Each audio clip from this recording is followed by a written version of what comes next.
Welcome to this short video on Structure Report. The Structure Report command allows you to export out your pipe network into a spreadsheet. To demonstrate this, I'm going to come up here to the Excitech Toolkit ribbon. I'm going to go to the Pipes panel, and I'm going to select Structure Report.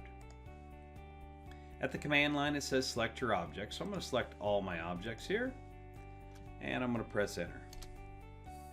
It's going to ask me where I want to save it, and so I'm going to save it into this Excitech Labs directory called Excitech Toolkit Civil Piping, and it's .xls. So I'm going to go save.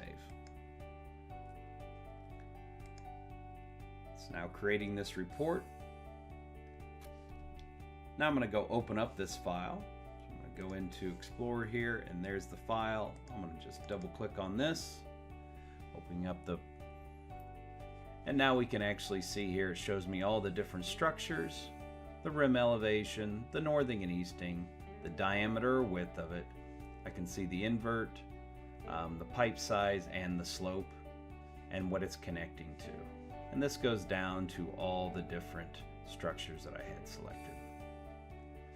I'm going to go ahead and get out of this, come back in, and this now concludes this short video on Structure Report.